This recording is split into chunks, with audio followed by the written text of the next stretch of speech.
नमस्कार. मी पांडव सर. आज आपला विषय दूरदृष्टीचा राजा छत्रपती शिवाजी महाराज की चिपळूण मुक्कामी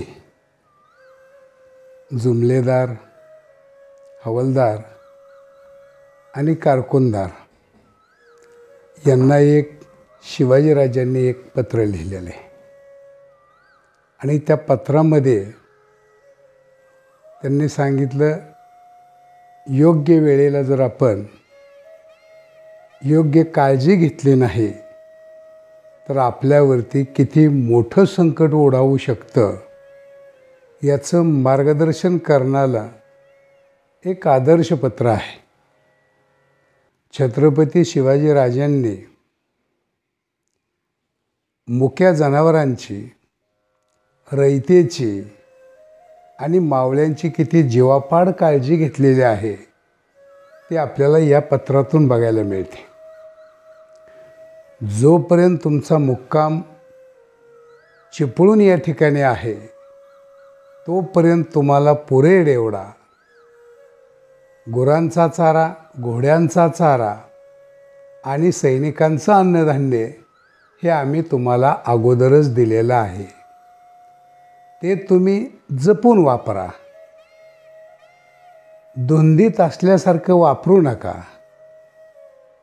जर तुम्ही तसं वापरलं तर ते संपून जाईल आणि मग पावसाळ्यामध्ये तुम्हाला हा अन्नधान्य आणि गुरांचा चारा तुम्हाला मिळणारच नाही आणि मग तुम्हाला उपवास घडतील आणि घोडे चाऱ्याविना मरायला लागतील.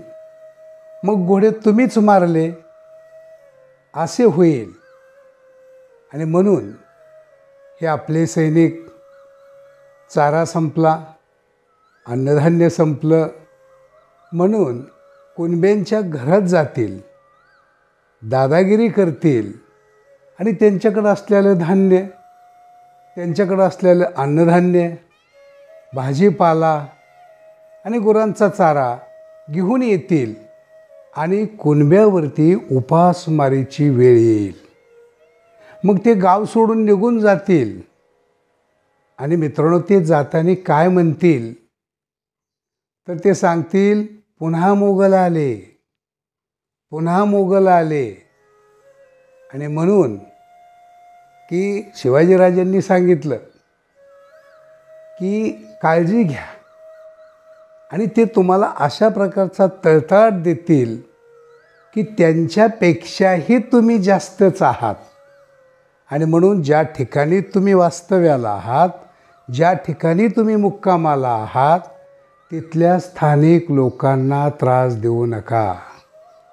की जे काही त्यांच्याकडचं अन्नधान्य आहे, भाजीपाला आहे आणि घोड्यांचा चारा आहे, हे जे ते विकायला आणतील ते तुम्ही पैसे देऊन तुम्ही विकत घ्या. दादागिरी करणे नाही. आणि कारकुनांनी जे तुम्हाला दिलंय तेवढंच वापरा. की जो घोड्याचा चारा त्यांनी दिलेला आहे तो नेमाने घोड्यांना द्या आणि त्यांना ताजं तवानं ठेवण्याचा प्रयत्न करा. तरच घोडे लढतील आणि त्यांच्यावरती कोणताही, त्या स्थानिक लोकांवरती कोणत्याही प्रकारचा अन्याय, अत्याचार करू नका.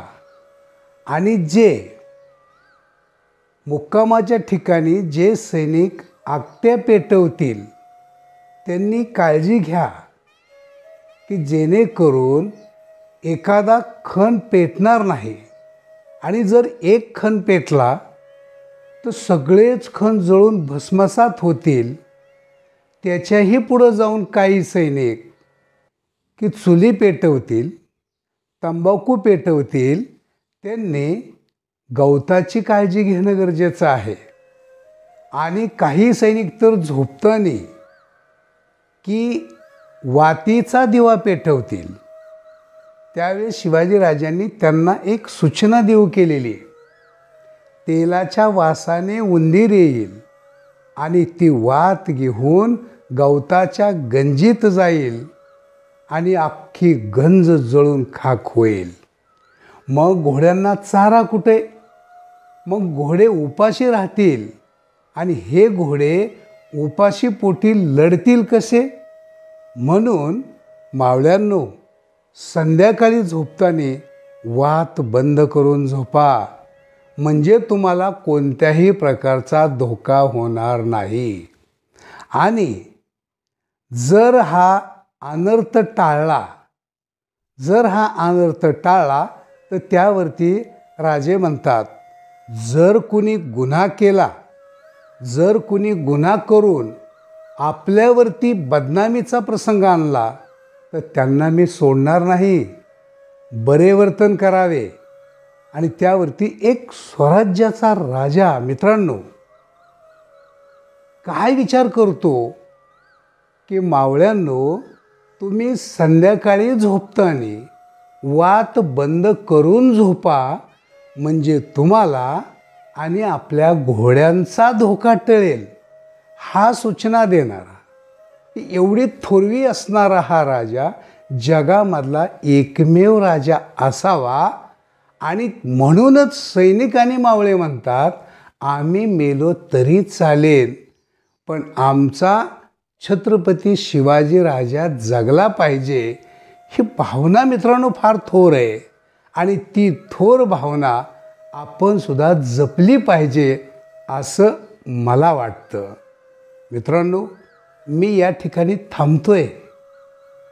जर आपल्याला हा माझा छोटासा व्हिडिओ आवडला, लाईक करा, शेअर करा, सबस्क्राईब करा. आपण भेटूया पुढच्या भागात. तोपर्यंत नमस्कार.